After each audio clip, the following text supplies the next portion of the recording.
শিশুর অন্নপ্রাশনের 5 দিন আগে তার মেডিসিন সাইড ইফেক্ট ঘটলেন।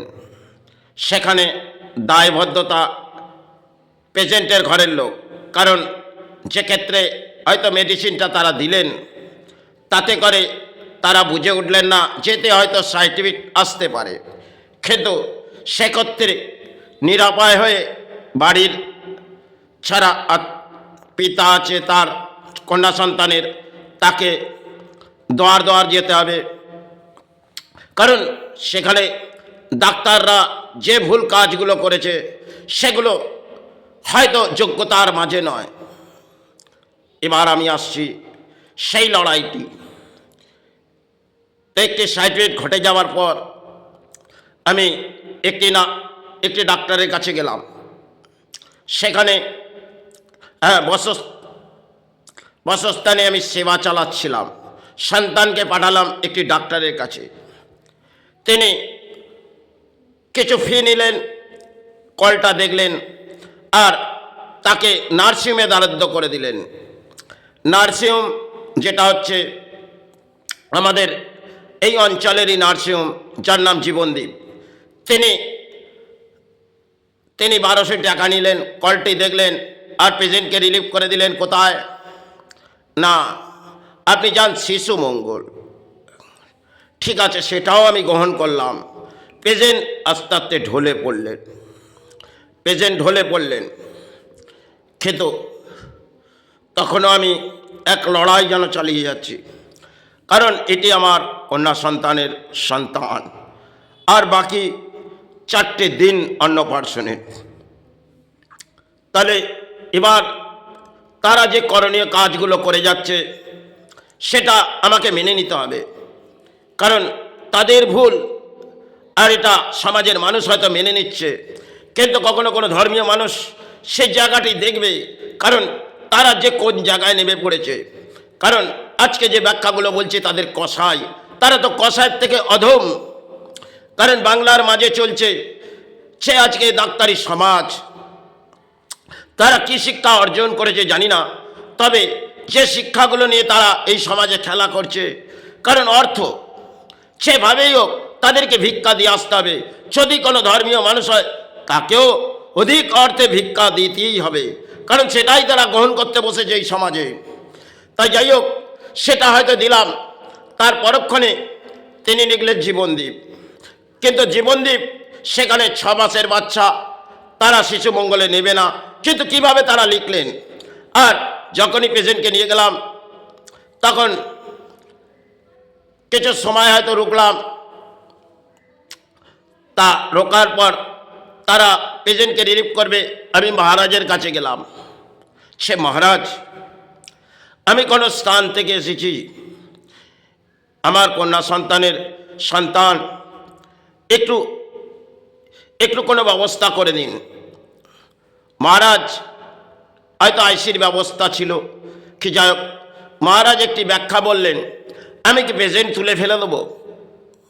বড় অত্যন্ত মানে আমার দুর্ভাগ্য না তাদের, কারণ তারা যে ব্যাখ্যাটি বলছে তিনি একটি মহারাজ, তার চরণ সমাজ ছবে, আর তিনি যে ব্যাখ্যাটা করলে তিনি তো শিক্ষিত সমাজ। তাহলে তিনি যে ব্যাখ্যাটা করলেন, আমি হাসতে হাসতে চোখের জল মুছে নিলাম। কিন্তু চলে গেল। শিশু মঙ্গল থেকে একটি লিখলেন যে আপনি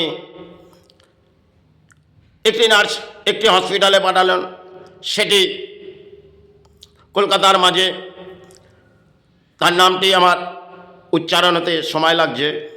তিনি সেখানে পাঠালেন। তো সেখানে হয়তো তাকে ভর্তি করলাম। ভর্তি করার সাথে পেশেন্ট আস্তে আস্তে ঢলে পড়লেন। আমি ভর্তি করার সাথেই হয়তো বসস্থানে চলে এলাম।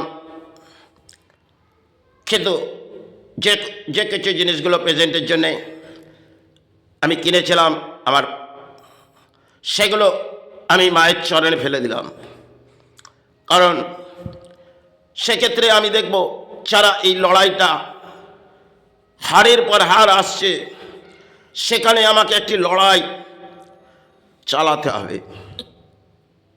কারণ ধর্ম নিয়ে আমি হয়তো কাটিয়ে যাচ্ছি, কিন্তু নিজের জীবনে হয়তো মেডিসিন সাইডে কাটিয়েছি। আজ যে প্রশ্নের মুখে আমি আসছি সেটা হচ্ছে একটা বাল্য শিশু, তারা নীরব হয়ে কাজ করে যাচ্ছেন, আর বাংলার মানুষ সেটাকে হয়তো মেনে নেবে, কিন্তু সেক্ষেত্রে দায়ভার কার? পেশেন্টের বাড়ির লোক। কারণ আপনারা যে মেডিসিনটা দিচ্ছেন তাতে করে যদি কোনো মেডিসিনের সাইড এফেক্ট হয়, তার ক্ষেত্রে আপনারা উপায় খুঁজুন, তাকে আপনারা দেখুন, কিন্তু আপনারা পেশেন্টকে দূরে সরিয়ে দেবেন, আর তাহলে পেশেন্ট যাবে কোথা? তা যাই হোক, সেই নার্সিংহোমে, সেই হসপিটালে আমি বেশ কিছু সময় কাটিয়ে দেখলাম একের পর এক ব্যাখ্যা। কারণ ডাক্তার হাড়ের পর হাড় ব্যাখ্যা বলছে। তখন আমি ভেঙে পড়েও আবার মাকে ডাকতে লাগলাম, যে মা, আর হাতে একটি দিন বাকি অন্নপ্রাশনের। শুভ সকাল হয়তো গড়িয়ে যাবে, অন্নপ্রাশন আসবে, কিন্তু যত রাত গড়িয়ে গেল ডাক্তার হেরে গেলেন। ডাক্তার ব্যাখ্যা দিলেন, সে ব্যাখ্যাটি আমার গ্রহণ করার নয়। ডাক্তার বারংবার একই ব্যাখ্যা বলছে যে বিফলের পর বিফল। আরে আপনি ডাক্তার। তখন আমি ডাক্তারের ওপর স্তরে যেতে গেলাম, সিকিউরিটি আমায় আটকে দিলেন। শুভ সকাল হলেন, আমি কালীঘাট স্থান প্রবেশ করলাম। রাতভর গুরুর সাথে এক নির্দেশ চলছে যে আমি যদি ভারত গুরুর সেবা করে থাকি তাহলে এই লড়াই আমি জয়ীর মাঝেই হাঁটব। কারণ গুরুর সাথে সিদ্ধান্ত এটাই করা উচিত, কারণ এটা একটা কন্যা সন্তানের লড়াই, এটা সমাজের নয়। সেক্ষেত্রে গুরু একই ব্যাখ্যা বললেন, তুই তোর করণীয় কাজ করে যা। আমি গুরুকে একটাই ব্যাখ্যা বললাম যে গুরুদেব, আজ যে পথে ডাক্তাররা হেরে যাচ্ছে, কিন্তু এই হারার নয়, কিন্তু ওনারা জানি না কেন এই বিফল হাঁটছে। তাই সেক্ষেত্রে আমি শুভ সকাল হয়তো কালীঘাট স্থান প্রবেশ করলাম, ভোর 6টা বাজে। ফের ডাক্তারের এতে এলাম, সেখানে 5 তলায় উঠলাম। উঠে ডাক্তারের সাথে ব্যাখ্যা দিতে গেলাম, ডাক্তারকে পেলাম না। তখন আমি ওই সিসিটিভি ক্যামেরার সামনে বললাম যে ডাক্তারবাবু সফল হোক চাই বিফল হোক, ভেঙে পড়ছে কেন? ওনাকে লড়াই চালাতে বলুন, তাতে আমার হার হোক ইয়া জিত, এটাই তো। কারণ লড়াই আপনাকে চালাতে হবে। আমি যখন ধর্মের লড়াই নিয়ে এটা আপনাদের কাছে এসে আপনাদেরকে জানাবো না, আবার আপনাকে জানাবো না, কিন্তু আপনারা যেভাবে ভেঙে পড়ছেন, আপনারা বিজ্ঞানী মেডিসিনগুলো সেগুলো আপনারা ঘাঁটছেন, আর আপনারা এই পথেই হেঁটে পড়ছেন। তো উনি জানি না, তারপরে উনি একটি ব্যাখ্যা, তার কিছু সময় পরে একটি ব্যাখ্যা বললেন যে আউট অফ ডেন্ডাম, সেটা উনি বললেন কারণ প্রথম থেকে একই ব্যাখ্যা বলে যাচ্ছে যে আয়ত্তর বাইরে। এবার রাত যত গড়িয়ে যাচ্ছে, আমি একবার মায়ের কাছে আসছি, আর একবার হসপিটাল চলে যাচ্ছি, কারণ সেবা আমাকে চালাতেই হবে। আর এটা লড়াই, কারণ এতে সফলই চাই বিফল। যা কিছু জিনিস হয়তো তার জন্য নিয়েছিলাম, মায়ের চরণে ভরিয়ে দিয়ে গেলাম। তাই সে সময় চোখের জল গড়িয়ে এলো, কিন্তু কন্যা সন্তান তিনি বারংবার চোখের জল গড়িয়ে যাচ্ছে, ডাক্তারের পায়ে ধরছে। তখন আমি একটি কথা বললাম যে তুই ডাক্তারকে আমার যে স্থানের কার্ড দিয়ে আছে, যেটা কর্মস্থানের, সেটি ডাক্তারকে দে, তার যদি জ্ঞান শিক্ষা হয় যেটা একটি ধর্মস্থানের লড়াই, কিন্তু তারা এটা গ্রহণ করবে না হয়তো, তবু আমি তাকে ব্যাখ্যা দিলাম। কিন্তু কন্যা সন্তান ডাক্তারের পায়ে ধরে ফেললেন, কারণ হারের পর হার তিনি ব্যাখ্যা দিয়ে যাচ্ছেন আর আমাকে ওপর স্থলে প্রবেশ করতে দিচ্ছেন না। এটা এক অদ্ভুত খেলা যেন জীবনের মাঝে।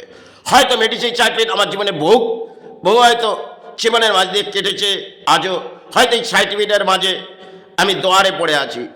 কিন্তু এই দোয়ারে আমি যখন পড়ে আছি, তখন এই মুক্তির দোয়ার আমি নিশ্চয়ই কিছু সাহারা করব, কারণ আমার হয়তো নিজের সন্তানের কন্যা সন্তানের সন্তান, সে কন্যা সন্তানই হোক না কেন, কিন্তু আমি থাকাকালে সে হার আমি মেনে নেব না। হয়তো সেটা পরবর্তীকালে কি ঘটবে সেটা পরের কথা, কিন্তু কোনো পিতা চায় না সে তার হার, কিন্তু লড়াই চালাতে চায়। কিন্তু আজকে সমাজে ডাক্তাররা সে পর্যায়ে বসে পড়েছে, তাতে আপনাদের অধিক অর্থ দিতে হবে, কারণ বড় বড় বিচারি তাদেরকে আপনি ভিক্ষা দিয়ে শেষ করতে পারবেন না। আর যখন তাদের কাছে আপনি কমজোর হবেন, তখন হয়তো তিনি একটি দোয়ার দেখাবে আপনি সরকারিতে, কিন্তু তারা যে ভুল পথগুলো হাঁটবে সেগুলো আপনারা মেনে নেবেন, কিন্তু একটা ধর্মীয় মানুষ কখনোই এটা গ্রহণযোগ্য করবেন না, কারণ তারা কসাই রূপে পরিণত হয়ে গেছে এই সমাজে। চাই পশ্চিম বাংলার মাঝে ছাড়া এই নেমে পড়েছে, তারা কিছু ডিগ্রি সমাজ এই সমাজের কিছু ডিগ্রি পাওয়া যায়, আর সেই ডিগ্রি নিয়ে তারা বসে পড়ে, আর সেই ডিগ্রিতে আমরা অধিক অর্থ তাদের কাছে দিই। তারা জ্ঞানের যেন একটা ভাণ্ডার, আর সে কিছু লিখে বেশ কিছু আজকের মেডিসিন, যেগুলো মেডিসিনে কখনো সাইড ইফেক্ট হতে পারে, কিন্তু একটা বাল্য শিশুর সেক্ষেত্রে মেডিসিনগুলো তাদেরকে যাচ করা দরকার, তার ক্ষেত্রে পেশেন্ট নয়, কারণ পেশেন্টরা তো তাদেরকে খাওয়াতে বসেছে, কারণ একটি ডাক্তার লিখছে আর সে পেশেন্টকে খাওয়ানোর জন্যই ডাক্তার লিখছে, তাহলে তারা কি বুঝবে? তাহলে এগুলো বোঝার কাজ ডাক্তারি সমাজের, আর তারাই যদি এই দুর্ভোগগুলো সমাজে ঠেলে দেয়, তাহলে এটা জানবো সমাজের দুর্ভাগ্য নেমে এসেছে। আজকে যাদের নিয়ে আমি আলোচনা করছি তারা হচ্ছে ডাক্তারি সমাজ। আজকে আমি যদি ধর্মের জায়গায় বসে থাকি, তাহলে এবার আমি ব্যাখ্যা আসবো, তাহলে এই সমাজের করণীয় কাজ আমার জন্য নয়, আপনাদের জন্যে, কারণ ধর্মের সেবা ছেড়ে দাও, আর এই সমাজে কোনো ঘন্টা বাজছে কোনো সেবা হবে না, কারণ ঘন্টা হয়তো বাজে স্থানের মাঝে, কিন্তু আমি স্থানে আজও বছর কেটে গেছে ঘন্টা বাজাইনি, কারণ এটা আমার নির্দেশ। কারণ এই যদি সমাজ ভেঙে পড়ে, তাহলে এই সমাজকে গানের মাঝে নয় যেভাবে হোক লড়াই চালাও, এতে সফল হোক চাই বিফল, কারণ আজ আছি কাল চলে যাব। সে সমাজের আমি দেখেছি পরিস্থিতি, কারণ সেটা আমার জীবনের মাঝে বহু কেটেছে। এই ডাক্তার যে কাজগুলো করণীয় করেছে সেটা হয়তো আমি দুর্ভোগ কাটিয়ে যাচ্ছি, কিন্তু যদি আমার নিজের কারো ঘটে থাকে সেক্ষেত্রে আমি বেঁচে থাকাকালে তার লড়াই আমাকে চালাতেই হবে, তাতে মায়ের সাহারা গুরু সাহারা নিয়ে, কারণ এই লড়াই হয়তো এই লড়াই আমি সফল হয়েছি। কারণ একটি ধর্মীয় মানুষ কখনোই সে হার মানবে না, আর সে কিন্তু ধর্মের আশ্রয় নিয়ে লড়াই করে যাবে, সে লড়াই তিনিই সফল হবে, ডাক্তার তাকে পাগল ভাববে। আর যে মহারাজ, আজকে যে মহারাজের ব্যাখ্যা বললাম, তিনি যে ব্যাখ্যাটি বলেছে, আমি এই সমস্ত মহারাজকে মনে করি না তারাই সমাজের মহারাজ, কারণ তারা হয়তো শিক্ষা কলম নিয়ে বসে আছে, আরে দেশের অর্থ পায়, দেশের দেশ বিদেশের অর্থ এই সমাজে তাদের কাছে আসে, কিন্তু এই স্থানে তো কোনো অর্থ গ্রহণ করে না। আর তিনি কাকে ব্যাখ্যা বললেন? যে দীর্ঘ সময় ধরে মায়ের সেবা গুরুর সেবা চালিয়ে যাচ্ছে, আজ একটি মহারাজ যে ব্যাখ্যাটি করলে তিনি গ্রহণ করবেন, এটা তো তাদের দুর্ভাগ্য, কারণ নেমে এসেছে। যার জন্য আমি ওয়েবসাইট এবং ফেসবুকের মাধ্যমে বহু লড়াই আপনাদের জন্য চালাচ্ছি। তাই যাই হোক, এটা হয়তো আমার করণীয় কাজ করতে এসেছি, আমি করে যাব, তাতে আপনারা গ্রহণ নাও করতে পারেন, কারণ এটি একটি ধর্মের লড়াই, এখানে কারো অর্থ নয়। ধর্মের যদি মায়ের কোনো শিক্ষা আমার আত্মবৃত্তির মাঝে থাকে আমি দিয়ে যাব, তাতে আপনারা গ্রহণ করতে পারেন, না পারেন সেটা আপনাদের ব্যক্তিগত সম্বন্ধ। তবে আমি যদি বিশ্ব মানব কল্যাণের সেবা করে থাকি, তাহলে আমি ভেঙে পড়ব না, এটা আমার লড়াই, কারণ জীবনে হয়তো শেষ পথেই আমি হাঁটছি, কারণ আজ আছে কাল নাও থাকতে পারে। এই প্রকৃতিতে এসেছি, হয়তো কলির রাজ্যে দণ্ড পেয়েছি, আজ